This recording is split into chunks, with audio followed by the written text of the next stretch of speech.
Okay, so good morning once again. So today we're going to start our discussion on structural forms for multiple linear regression. So far, what we have studied is a type of a form which we call lean. Lean stands for linear, where your predictors, your x, your independent variables are all linear, and your independent variable is also linear. When you say linear, okay, wala siyang let's say hindi siya naka-logarithmic, no? Okay, so when we looked at the interpretation of beta 1, b1 here, the parameter b1, we say that, okay, for 1 unit change in x, there's a corresponding b1 units change in your y, ceteris paribus. So if you change x by 1 unit, should be 1 unit, we'd expect y to change by beta 1 units. So that's the interpretation of b1 here, and that we have discussed that. Of course, ceteris paribus, no? All things being the same. So a 1 unit change in x results into a b1 units change in y.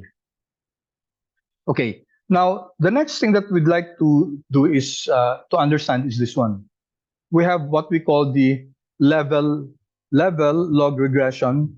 Level stands for your y, log stands for your x, or others call this lean log.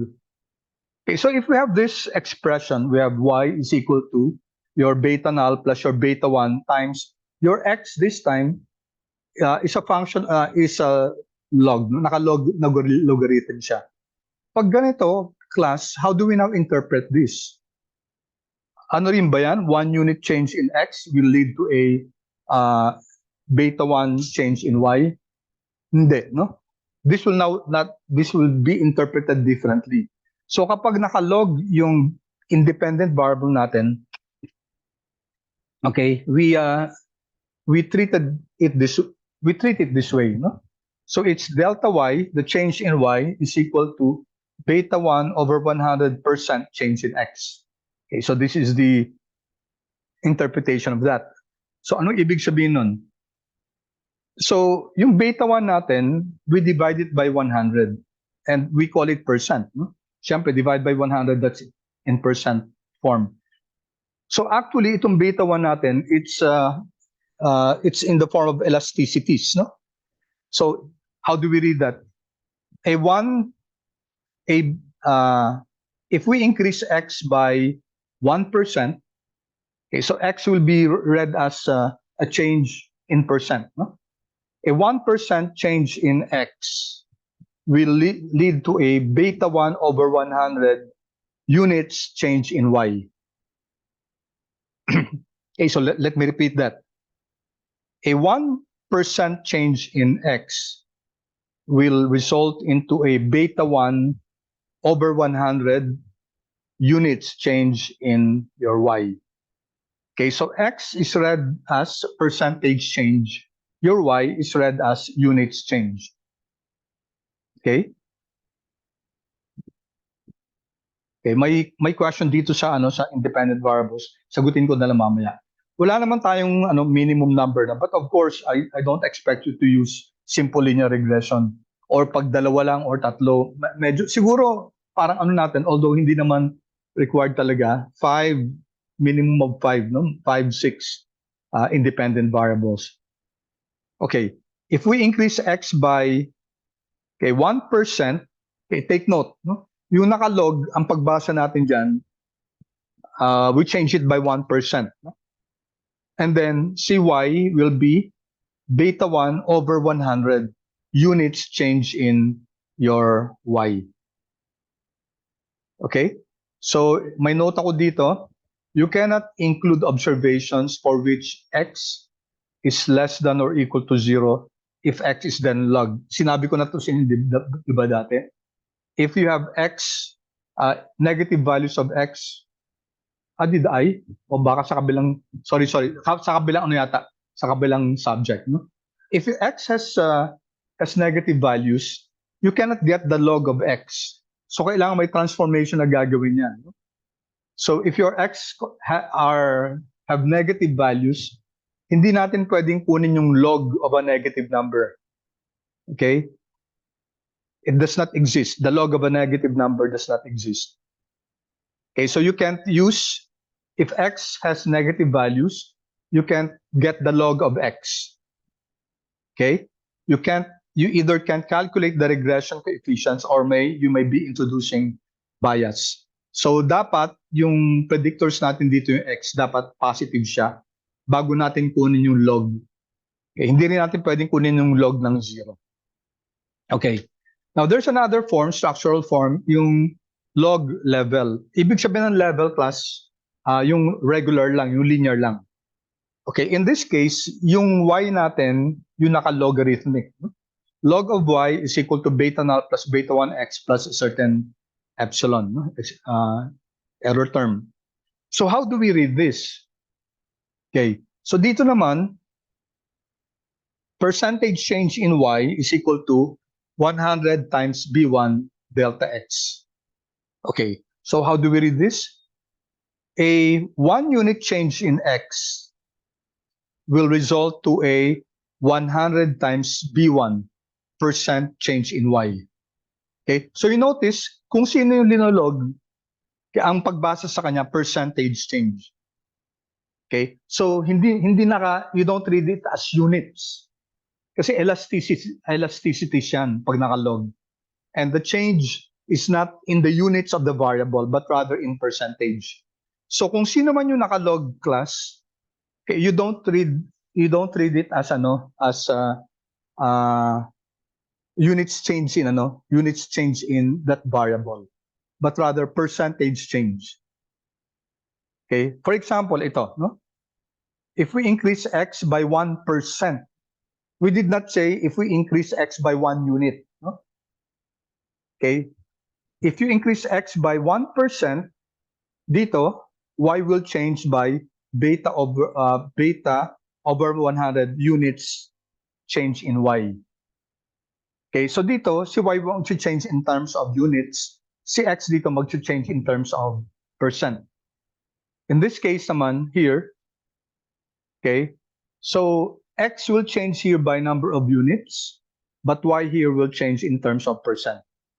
Kaya dito sabi natin, a 1 unit change in x will result into a 100 times beta 1% change in y. Okay, and then I'll explain this. Ano tong percentage change in y is equal to 100 times e to the b1 minus 1. Okay, I-explain ko to later on. All right, so, and then last, we also have this log. So this is the log regression, double log regression. Okay, ano to? So you have your y, your dependent variable nakalog. So independent variable nakalog. So paano to? Kung pareho sila nakalog, then ang basa nito class, percentage change pareho yan. So sabi dito, a 1% change in x will result to a beta 1% change in y. Okay, notice ngayon, no? Parehong percentage na yung pagbasa. Okay, you're not reading into the units of this. Kasi elasticities to. That's one good thing with elasticities.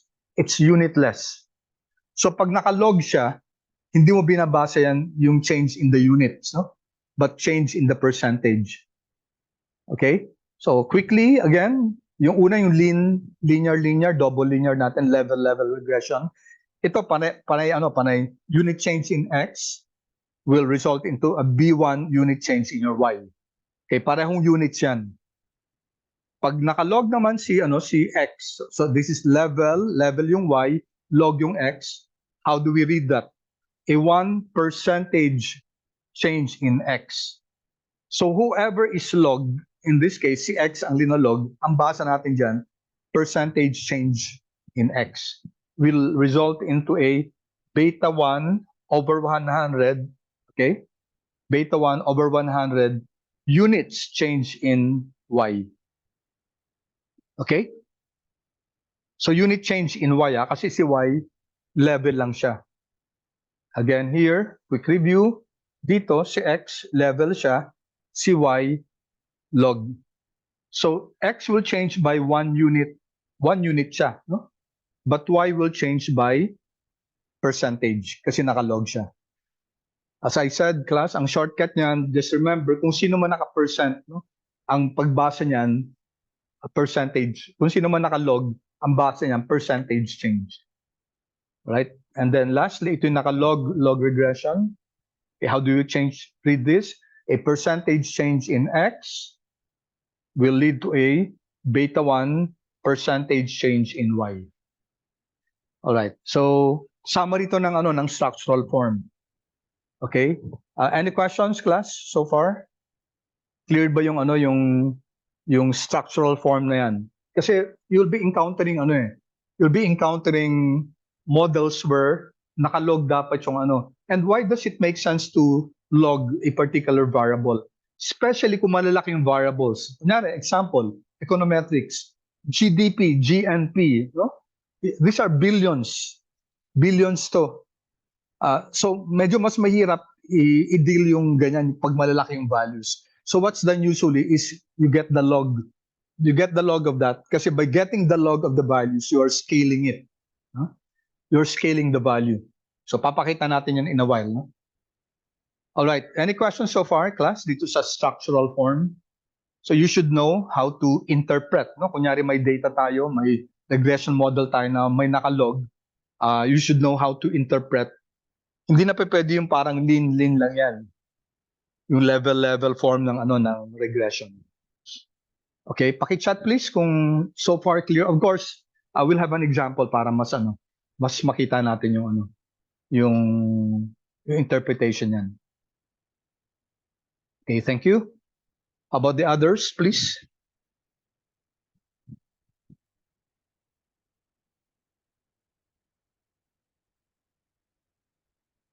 Okay. All right. Thank you, class, for the feedback.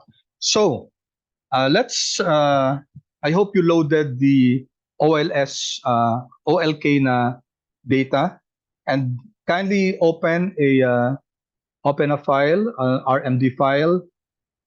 Tapos, I will not give this to you, class. Okay, I want you to write the code yourself. So I created the file structural forms. Okay, June 20 to, no? Okay, so create an RMD file. Okay, so ito ibibigay ko lang to, no? So yung mga notes, Control C. Let me chat it here so that you can put it in your, saan na yung chat natin?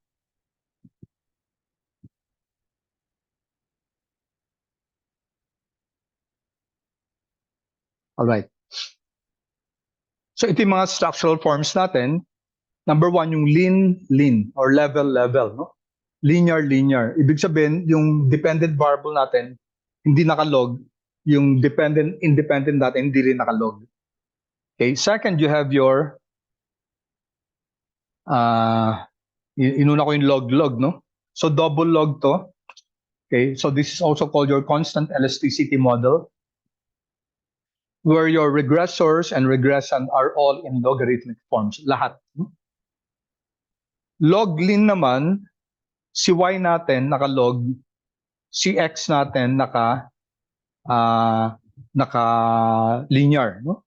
The regressand or your y, your dependent variable, is in logarithmic form. The regressors can be in ito combination log lean. Ibig sabihin nito, basta ang importante dito si dependent variable nakalog. Si x naman pwedeng yung iba naka-linear, yung iba naka logarithmic. Itong log kasi lahat ng x, lahat ng independent variables dapat naka logarithm, no? Si log lean, there will be some independent variables that can be in logarithmic form and some in linear form. Okay? Tapos ito naman, lean log. Okay, yung y natin in linear form and then one or more of your regressors in log form. At least one of them in log form. It is only called log pag lahat ng mga predictors natin, lahat ng x natin in logarithmic form. Okay? Then we also have reciprocal models where your x is in reciprocal form, kunyari 1 over x. Tapos meron din polynomial form which where x is naka-squared, naka-cube, etc. Okay, and then we also have the standardized variable regression model. So these are structural forms that we're going to look at very quickly. Okay. And let me just share with you the packages.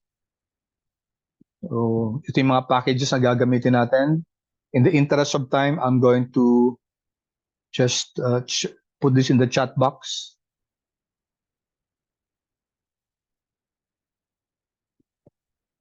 Okay. So I'm using Pacman here, and then I'm loading. We have loaded this Broom, CAR, CorePlot, Forecast, GG Ally. I think except yata for GBLMA, no? Globalized na linear model to. Okay, Stargazer, we have done that. OLSRR, we have also loaded that. So let's run this.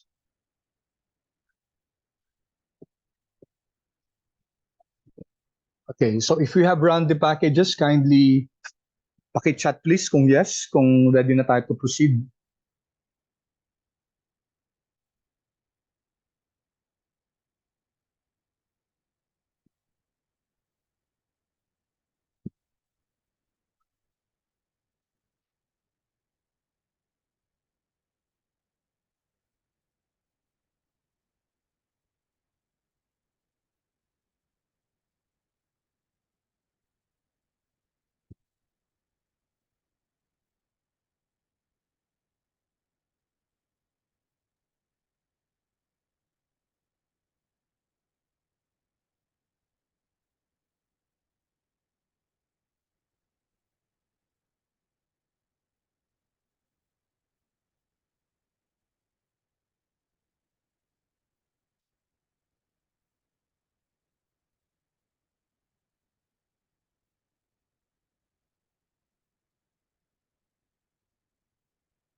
Kindly chat please if you're done.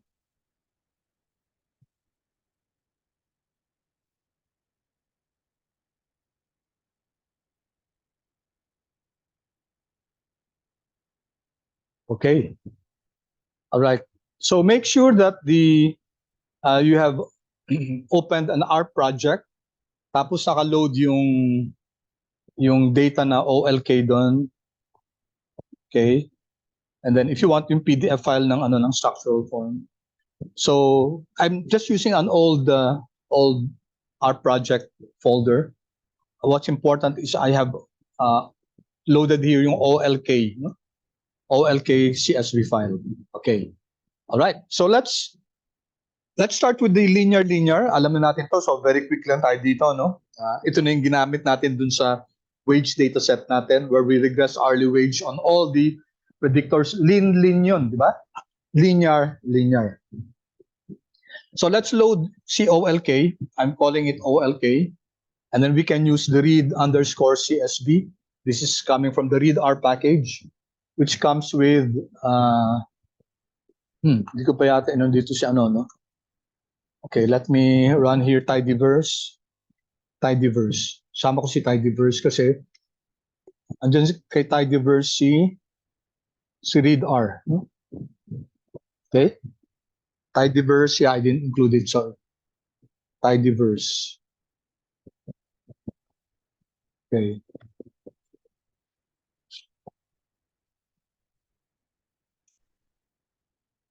Okay. So, yan na siya. Nara na siya, no? Tidyverse is already loaded. So we can use this function read underscore CSV, which comes from the readr package. And then pwedeng diretso na lang na OLK.CSV. Now, this is the advantage of putting it in a project. So I'm currently in, asan yung project ko? Ito, no?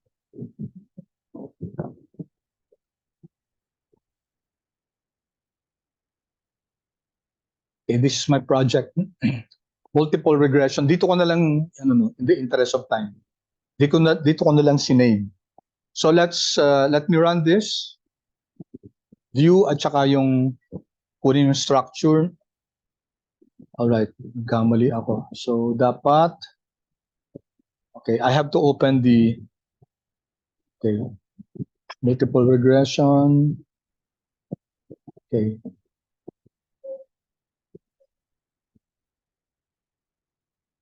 So inopen ko lang tong project na to.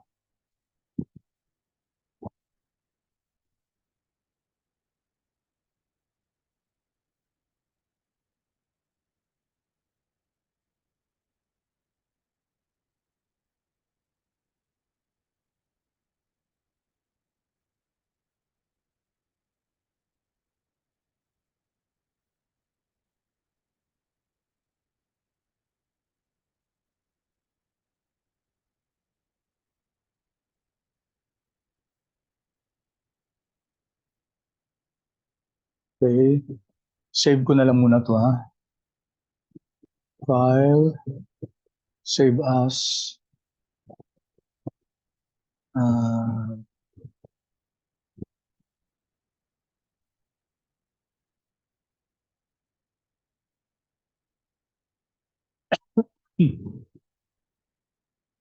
Okay. Save.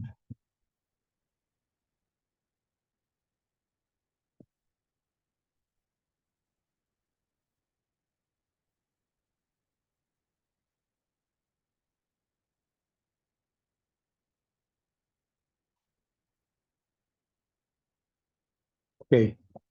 So I think I'm okay now. All right, I'll run this. Kanina mali yung ano, no? Mali yung working directory na nakabukas. Okay, this should be okay. Bakit? Control Enter. All right, okay na, no? OLK. Okay, so i-view ko lang siya. View. All right, so please take a look at your data, OLK. So andyan si output, labor, and capital. For eco students, medyo kabisado nyo to, no? Yung relationship ng output, labor, capital. You can say that output can be is a function of labor and capital. So gagamitin natin yung basic na fundamental na relationship ng output, labor, and capital. So we have this data, output, labor, and capital, and we're going to generate a regression model, okay, associating output with labor and capital. Okay, please chat, please, if you are able to already access yung OLK data.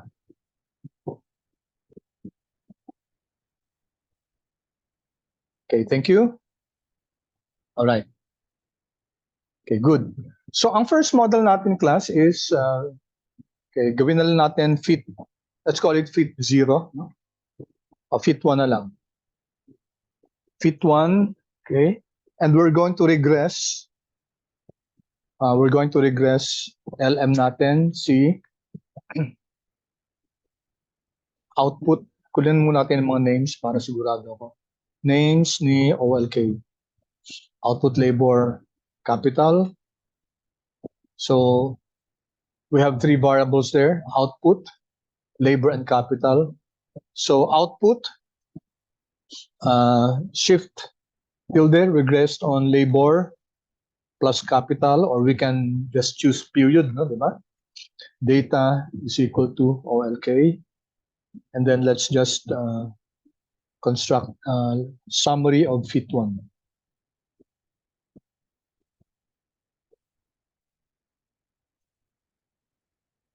Explain ko na lang. Okay, so here we have an object fit 1. It's the linear model of where output is your dependent variable regress on labor and capital. Data coming from OLK. And summarize natin yung output na yan. And then we have this. Okay.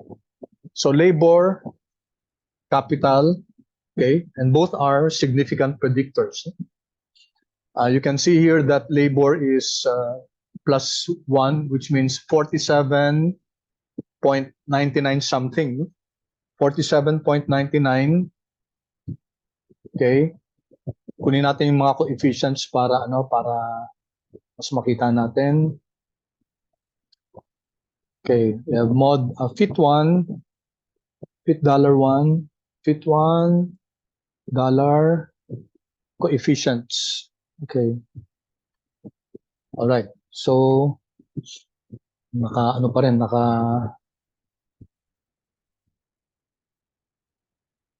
okay, so,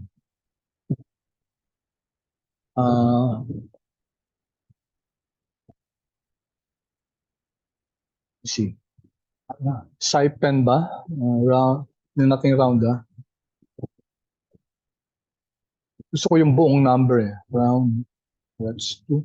Let me see if this will, ayan, okay. There you go.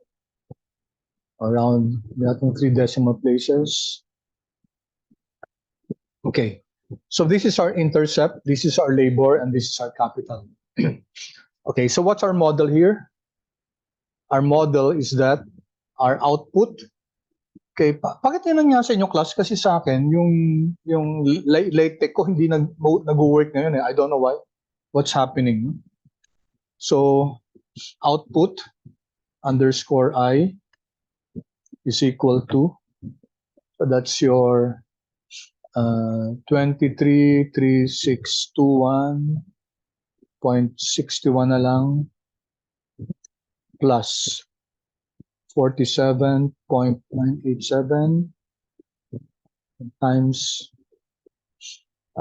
labor underscore I plus 9.952, multiply that by your capital underscore I. All right, I'm having problems with my LaTeX. Napansin ko na yan nung nag-update ako ng panibagong R Studio. Hindi na siya nag-work. Ayaw na niya mag-print. It does not anymore show. In your case, class, kindly, pakisabi nga sa akin kung nag-ano pa rin siya, piniprint pa rin niya yung LaTeX form ng formula natin. Paki-chat, please. Thank you, Joy. Bakit sa inyo, Sa akin, na-notice ka na ilang araw na hindi siya nagpiprint. I tried looking at Stack Overflow. I tried looking at yung iba. Yung iba gantong problem din. They're having this problem. So, up to now, hindi pa nila nakita yung resolution. Plus, natin error term, epsilon. Epsilon I. Okay, so ito yung equation ng natin, di ba? Ito yung equation ng output natin as a function of labor and your capital. And you can see that your labor and capital are statistically significant. And your adjusted R squared is 98%. Ang laki, Ang laki ng adjusted R squared. Ibig sabihin, and then overall goodness of fit test, yan, p-value, is statistically significant din. Ibig sabihin, yung hypothesis natin na B1 is equal to B2 is equal to 0, we reject that null hypothesis. Okay. All right, any questions?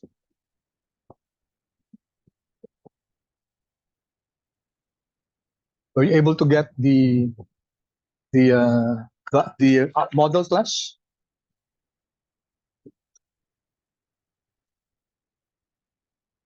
Okay, thank you.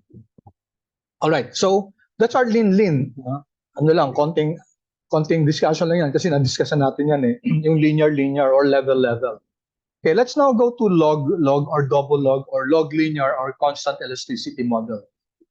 Okay, so sa log class, all your predictors, all your independent variables are logged. Okay, so let's do that. Okay, so maybe I'll just share with you the code para mas mabilis tayo.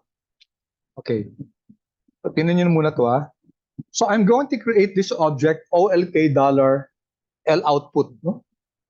So this is for our output variable from the OLK object. And then we're going to get the log of OLK output. So remember, our OLK class is output labor capital. And you notice that these are big values. I think these are even in millions yata to eh. So depende kung saan. US data kasi to.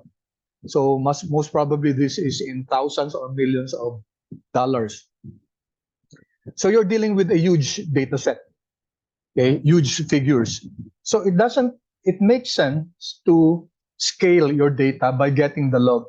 So usually, pag mga economic data, pag econometric data, kinukuha ng log yan para mas madali siyang i-ano.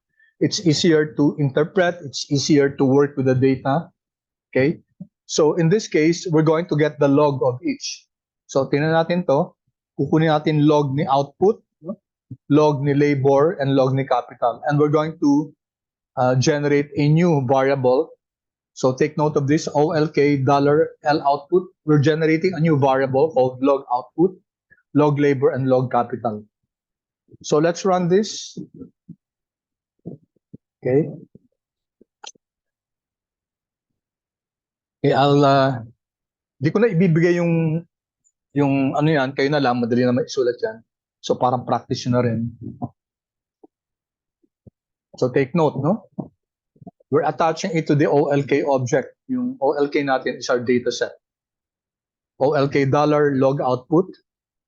Okay, that's the name we're going to give a variable where we're getting the log of output, the log of labor, and the log of capital. So L output, L labor, and L cap.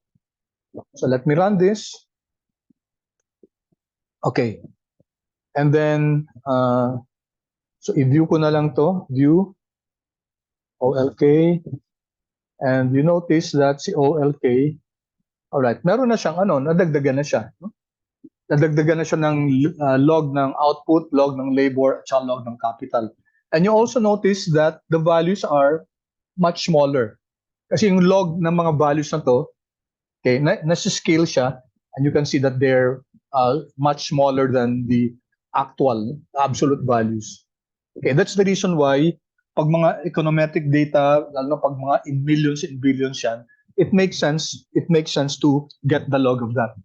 So when you get the log of that, when you model that, dapat alam natin kung paano i-interpret yan. Kasi naka-log na siya eh. Hindi na siya yung regular na lean. No?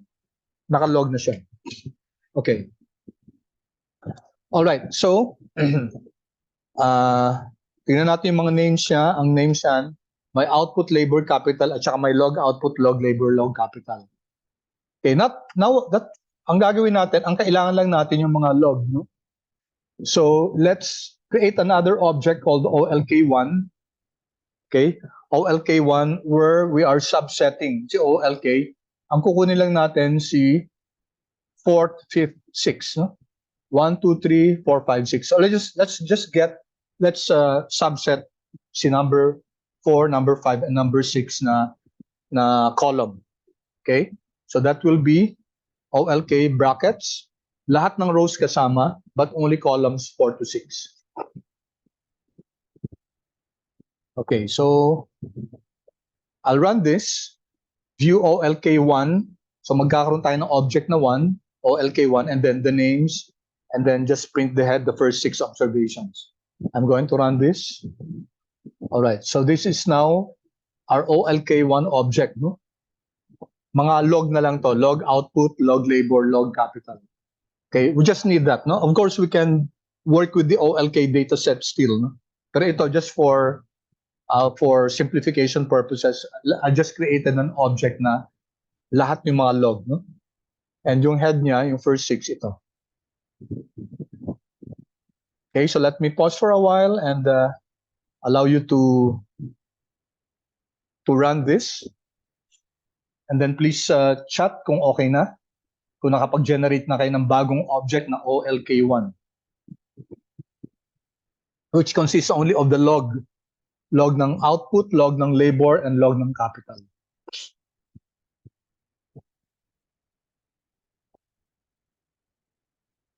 Kindly chat please if you're done with that.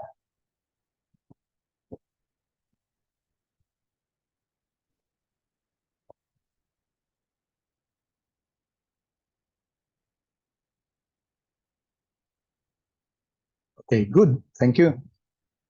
Thank you. Okay, so we now have this object OLK1. Si OLK1, mga log na to. So let's now regress. Let's now create a regression model. Okay. All right. Regression model muna tayo. Ito ano lang naman to, no? Naalala niyo yung pairs na ano? Okay, sige, i-ano ko na to. I-share sa inyo para mas mabilis. Okay, i-chat ko. Control B. Okay, we're just here plotting the correlation matrix. Ito.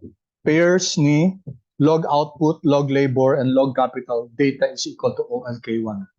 If we plot that, oops, kita nyo, no? Halos perfect collinearity, no? Okay, kita nyo. So they're really linearly, very high yung correlation nila. And if you recall yung GG ally natin, di ba ito?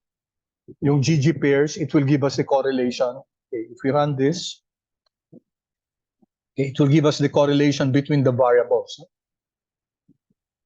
We did that before sa wage natin, di ba?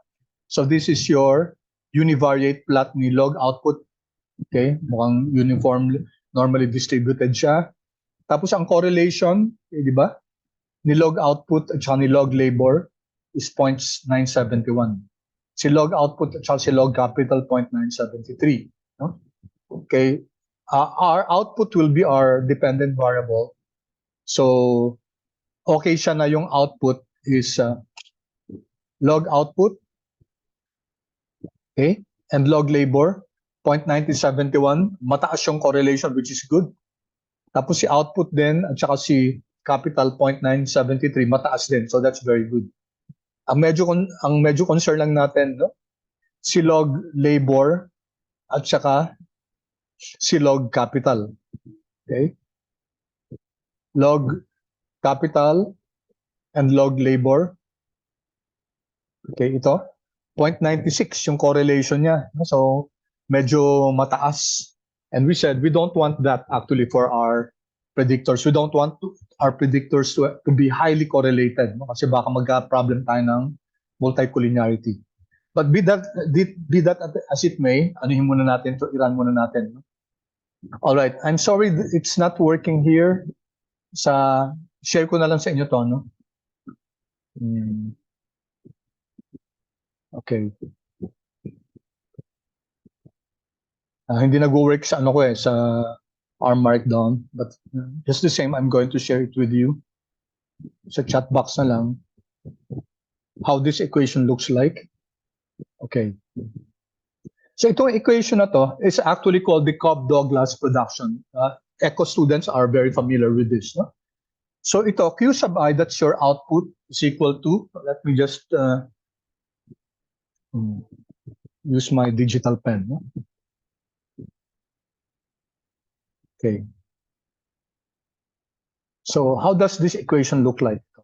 Q sub I is equal to, so you have here your B1 times labor sub I raised to the B2, okay, times your capital sub I raised to the B3. Okay, so this is what we call the Cobb-Douglas production function, where we have the function of the output based on the labor and capital. So related, no, si labor at saka si capital. And you have here the output. Ang tawag dyan, Cobb-Douglas production. Now, ang problem dito, class, di ba, this will violate the rule on classical linear regression model. Kasi si beta 2 at saka si beta 3, hindi siya linear, di ba? These are not linear in parameters. Naka-exponentiate si B2 at saka si B3. Okay, so what do we do with that? We can do some transformation with that, no? Kasi itong B2 at saka si B3, we can manipulate that in such a way that pwede siya maging linear. So how do we do that? Once again, I'll share with you here. This one, it does not work in my, sorry, hindi siya nag-work sa akin. I don't know why. I haven't discovered kung bakit. But this just transforms, no? So, let me plot this. Okay. So dito, di ba kanina QI is equal to B1 times your labor sub I, B2 times capital sub I, B3. Okay. So this is your Cobb-Douglas model. Technically, hindi pa pwedeng mag-regression tayo dito, no? Kasi these are not linear in parameters. Si B2 and B3 naka-exponentiate. But we can do something about it. From the rules of logarithmic algebra, we can get the log of everything. Log ng buong yan. No? Now, sa R, pag sinabing log, this is natural logarithm yan ng base. No? So yung rule ng math class, pag kinuha natin yung log dito, so this will become log of Q is equal to the log of a product is just the sum of the logs. So that will be log of B1 plus, kasi multiplication to, no? Now, yung log ng exponent will become, ibababa yung B2. Magiging factor yan. B2 times log L1, L sub I, plus, si B3 din ganun. B3 times log of capital. There.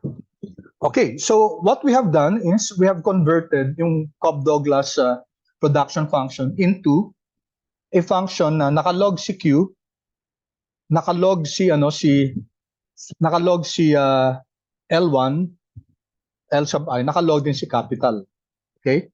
So it's actually the log of your output is just the sum of the logs of your labor and your capital.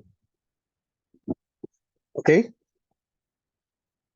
Any questions so far?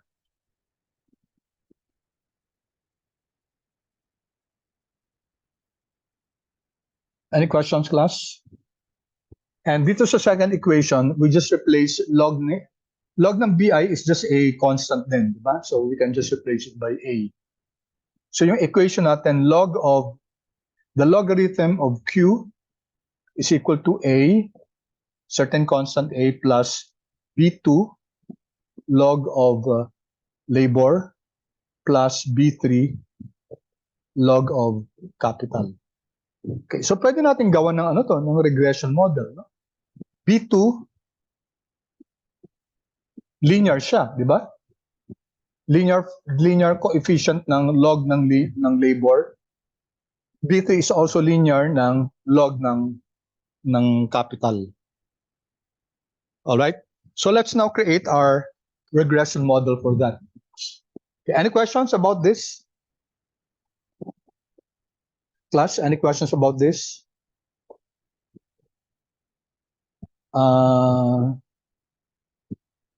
B2 times log Li. Clear ba? Okay, good. All right, so clear ko muna yung drawing. So let's go here. Okay. Mag-create na tayo, let's use fit2 na, no? Let's use the fit2 na kasi fit1 yung kanina, no? And we're regressing log output on log labor at saka log capital, and we're using OLK1. Okay, so this is coming from OLK1.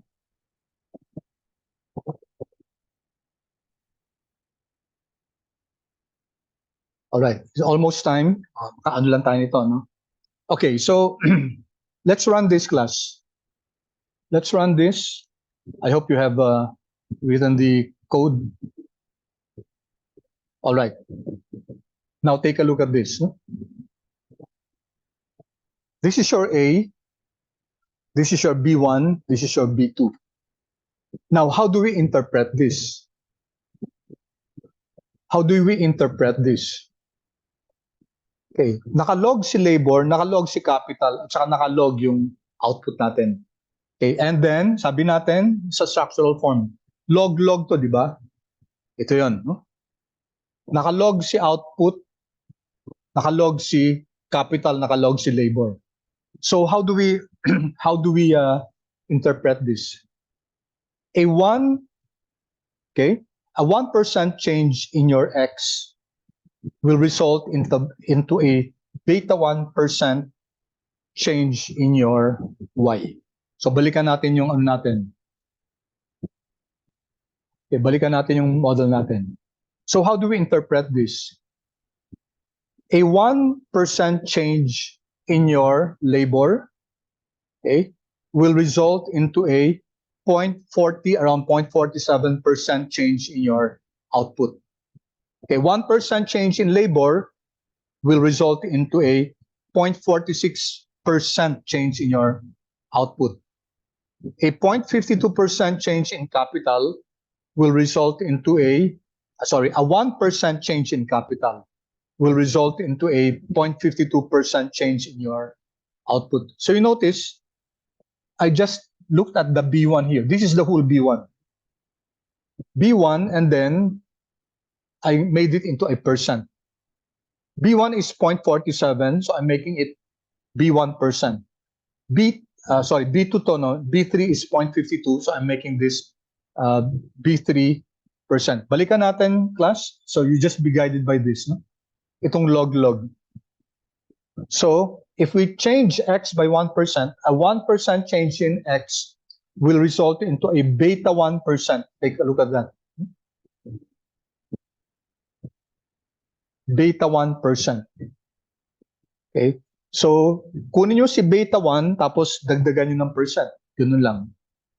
So, once again, and we'll end in this, ano yung interpretation nito? A 1% change in labor will lead to a corresponding, should the summary be, nga pala, sandali. Ano ginawa ko? Ay, nga, no, sorry, yeah. My mistake, my bad, no? Tama. Fit 2 to, no? Fit 2. Let me check. Tama ba yung ano? Okay, hindi ko pinalitan, no? Dapat fit 2. Yeah, thank you for that, no? Buti yung mod 2 pareho lang ng fit 2 kanina yun. So, tama.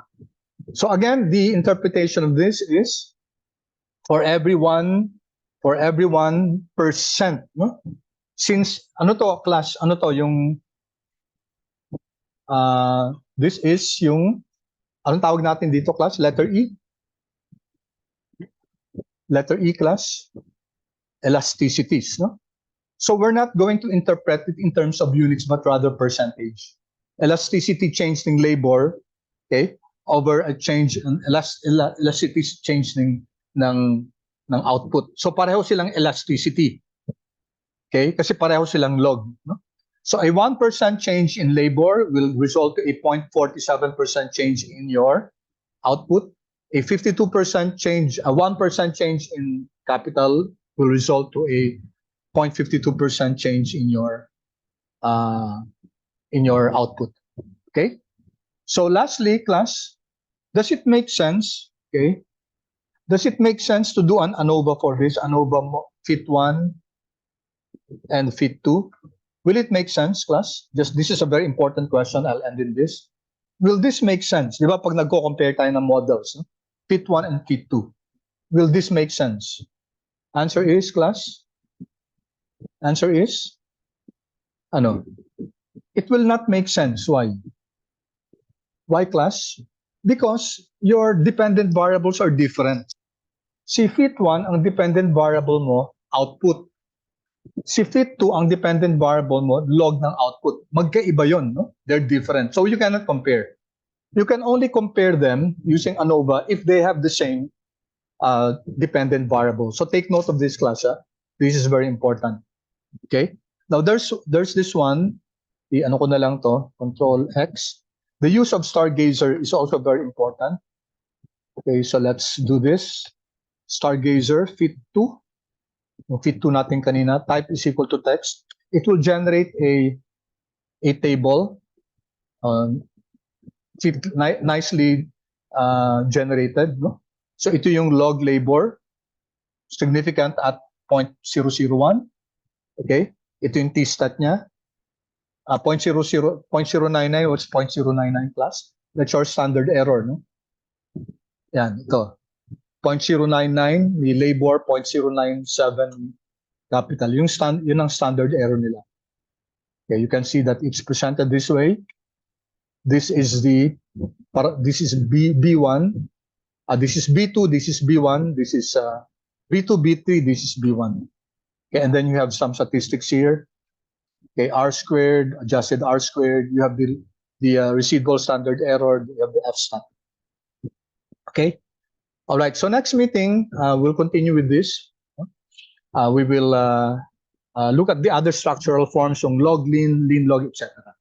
But at least we have completed dalawa ngayon, lean, at saka yung log. Okay. So let me stop recording.